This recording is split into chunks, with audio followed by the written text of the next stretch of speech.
Welcome back again to, I think this is like the final episode in this series, where I am sharing with you my experiences when I was trying to apply to study abroad and the things you should do and the things you shouldn't do.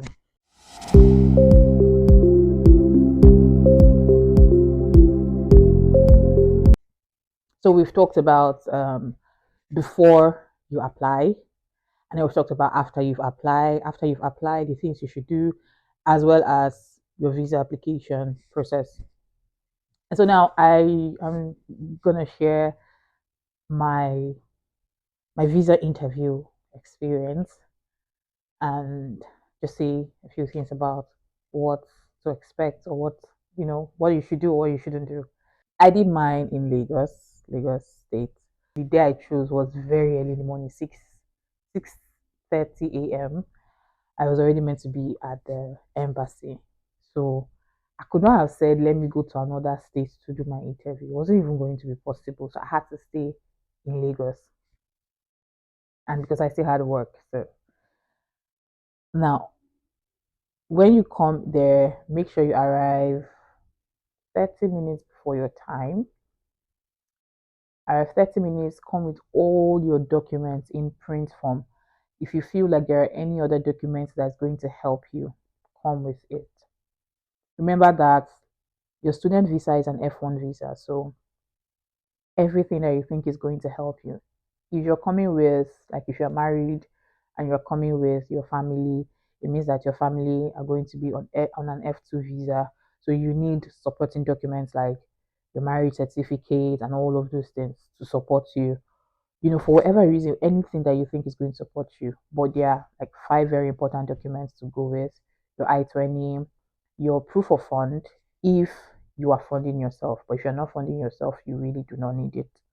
Also, your printout service fee, your I-20, DS-160, your passport, your international passport, your normal printout passport, what else?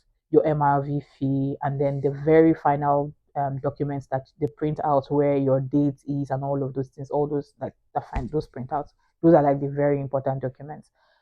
Every other documents are just supporting documents. And then when they'll do call in, they'll check you, they do all of those things till you get to the inside. So it's like a cubicle where there are different windows. So when they call you up, you just go to the windows and stuff like that. So people just keep lining up behind each other. And um, the first thing to do is do your biometrics, printouts, and all of those things. They check you, be sure that it's you, approve, and say join the queue. So there is just a security man who will be directing you and saying stand at the back of this, stand at the back of this. When it was my turn, I was just saying no. In fact, before then, when I entered the place, I was saying, God, please, that help me. In fact, I was looking at their faces. I was selecting somebody. I was saying, I want this person. But by the time that person gave like four people rejection, I say, God, just do what only you can do, because this is not a case of who I want. It's a case of who you will give me. And when it was my turn, it was just another lady that was at the first window, and I didn't even notice her that I went to, or that I was directed to go to. And she was very nice, very good. And I think they changed them, so it's not like you're always going to meet the same set of people every time, just in case. Now, one of the things I noticed were, the people who were before, when they're asking them questions, the way they answer those questions really, really matter. One thing you need to note here is that your F1 visa is, so to say, a non-immigrant visa. And what that means is that you must come back to your country. You don't like, it's just you're just going there to study. You have no plans to stay for long, or you have no plans to migrate to the United States. So it's a non-immigrant visa. Now the visa officer, he already has the mindset that you are planning to relocate. And even though that may be true in the bag, you need to prove to him that I don't plan to relocate. I plan to come back to my country. In fact, I plan to go and study this course. This is why I want to study it. This is the usefulness of this course. And I am coming back to my country to implement it. So until otherwise proven, the visa officer thinks that you are going to migrate, you're going to relocate, that means you have no plans of coming back. And if you are not able to establish to him that I have plans to come back, you are likely to get a rejection. And so this is why you need to have you need to have answers to certain questions already in place. For example, why the US? The other countries, why are you going to the United States? So out of all the schools in the United States, why this particular school? Out of all the courses in this university, why this particular course? Why this particular discipline? What is it going to do for you? Why are you not studying it in your home country? Why are you saying you want to go to other countries? Then you have to also establish to them who is sponsoring you. That's more like the proof of fund. So, like I said, if you're already are funded by the university, it makes it a whole lot easier. But if you're not funded by the university, then you have to prove to them who is sponsoring you. And this person that is sponsoring, why is this person sponsoring? Is this person your family? If this person is not your family, what is at stake here? And all of those things. You need to prove to them that this person is even able to fund you very well till the very end, supposing you don't get a job abroad. Now, one of the things that you should not do, so I just want to quickly mention things you shouldn't do. What you shouldn't do at the visa interview, the first one is do not speak timidly. They would, I think, I think that they see these things. I think they see it, your courage, the way you answer, the way you talk. This does not mean you should be too lofty or proud, but they usually like the way you articulate your sentences, the way you talk, how calmly you talk. They know all these things, or they see it and they're able to read it. Um, I saw one of the people's interview where she she started speaking, and all of a sudden it felt like she was fidgeting. So her voice was very pitched, very high. We literally could hear her. Her voice was shaky. She was afraid. And the truth is, you will literally be afraid because it's a matter of yes or no. The visa interview is just meant to happen between 2 to 3 minutes maximum. If it starts entering 5 minutes, there's a likelihood that it's going to be a no. So you need to make a first 60 seconds impression on them that I'm the best person that you need to use this visa to. All right. So you need to speak well. Another thing is don't freeze. Don't freeze. Like, even if you do not understand the question, or if you feel like you need a little bit of time to process, you can say, excuse me, can you repeat that question again? So you're giving yourself time to like think about the questions and stuff like that.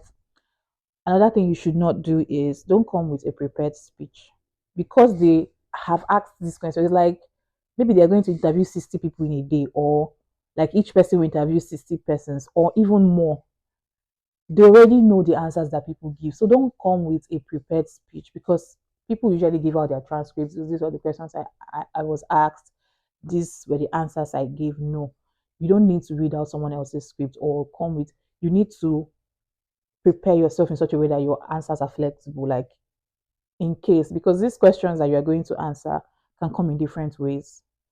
So if in case they don't ask it the way you've prepared it, you need to also be able to like answer that question in any format or in any way that it comes. So you do not come with a prepared speech that you're not reading it word for word. My name is da, da, da, da, you need to be able to like be versatile, be flexible, answer it.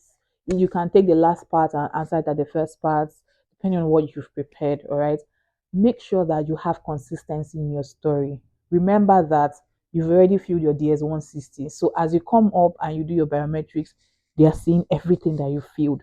So make sure that you are not saying something else on your DS 160. And when they ask you, you are saying something else. Make sure that if you say this is a university that is funding me, make sure that it's true. Make sure that if you say it's your father that's sponsoring your DS 160, the proof of funds that you have is from your father. So you must have consistency with the forms that you have filled before going there. Also, take only necessary documents and not all of them. Remember, like I said, every other documents are supporting documents. So you do not need to like take all those documents. You need to just take those very relevant ones because when you even enter, they're going to pick it out for you, staple it, and this is what you're going to hold in your hands. Now you need to also answer your the questions you are being asked in full sentences. What do I mean by that? Let's say it's a question that has to do with who is funding you. This question can come in any way. It can come in who is paying for your trip. It can come in how are you paying your school fees. It can come in different ways, but the essence is they want to know who is funding you. Don't say my father, and then you're expecting the view to be asking you again and be saying, no. When he says who is funding you, my father, Mr.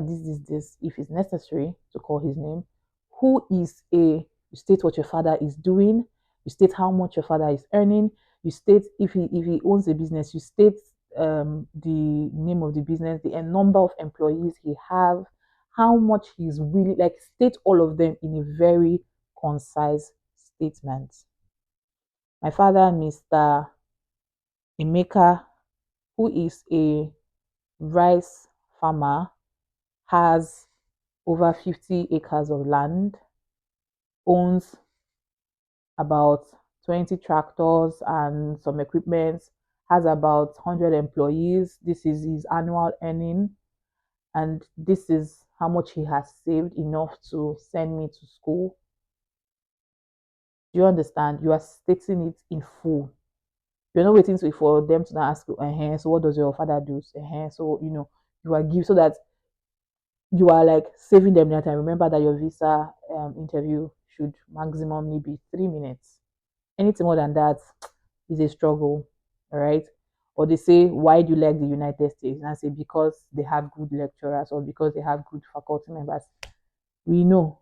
Why do you like the United States? I like the United States. Someone I heard that someone has answered something like, I like the United States because I have never seen the snow before and I would love to see the snow.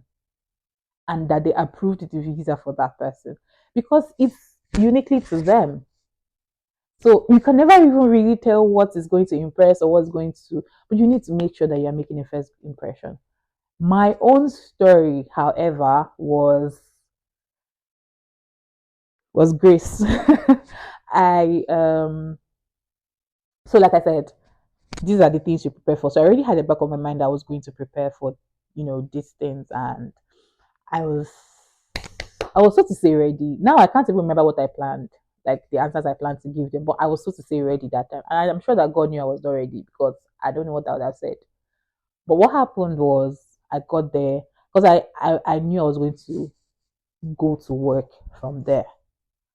I was not even holding my phone. So I couldn't even tell anyone at work that I was coming late. So I just dressed, I wore my clothes like I was going to go to work normally.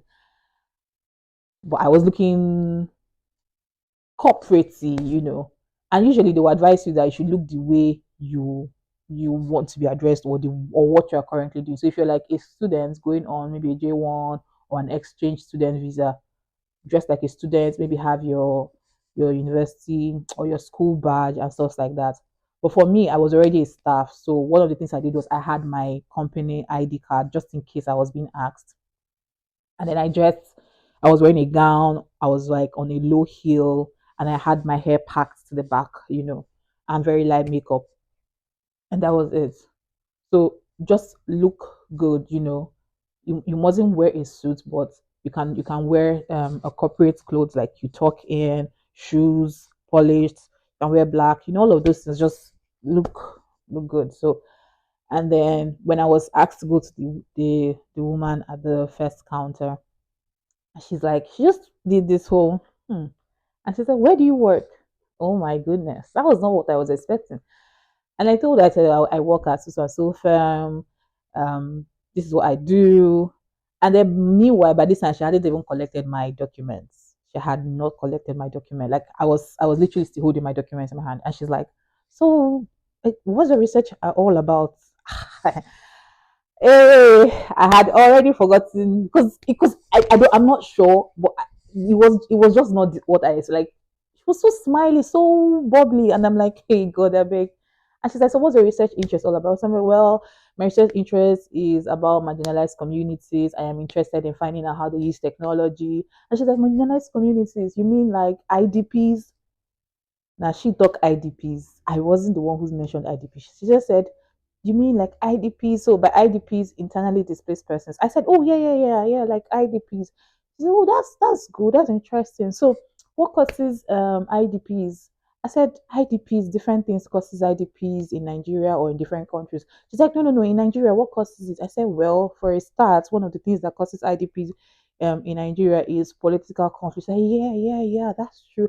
And then she collected my documents and she said, I'm going to approve your visa. And she looked at it and said, oh, you're going for a research, a PhD degree. I said, yes. And then she gave me my white paper. She collected my international passport. I ran out first. I went to breathe in and out. I said, what happened inside? It was so short, so quick, so fast, like flash, everything had happened. And I'm like, no way.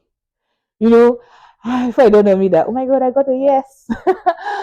And then I went back to the security guy at the door and I said, sorry, she collected my passport. I don't know if I should go back there to ask for my passport because I didn't think a lot. I said, before maybe I have used time to forget my passport. Should I go and collect? He said, no, don't worry. It's part of the protocol. She's meant to hold it. And then after 10 days or so, they would, give it to you with your visa in it. Oh, okay, thank you. Oh my God, daddy, I was so happy. I splurged. God forgive me, but I was so happy. So yeah, I mean it's a thing of joy, but it's also a thing that you need to prepare. And mind you, like I said, don't go there with a prepared speech because if not that God helps me, maybe by the time she and good thing was I knew about IDPs. So this is another thing you should know. Like when you are talking about, or when you're going preparing for your visa interview, you need to answer the question. You need to prove these things. And like I said, your I had done a video where I talked about your motivation. What is it that you want to really do? You need to have accurate, good information about that thing. So when I talked about marginalized communities, I guess she already felt like I was talking about IDPs. And the truth is, IDPs are part of the marginalized communities I was working with, but they were not my focus. Like they're not my research focus, right? My research focus has more to do with rural areas, local areas, and stuff like that. When she mentioned IDPs, because I had done a research while I was in Nigeria on IDP, it was very easy to say, oh, yes. And I knew what all about it. So, this is why when you're defending yourself, you need to know why are you doing the United States? Why this university? Why this course? Why these research areas? These are the whys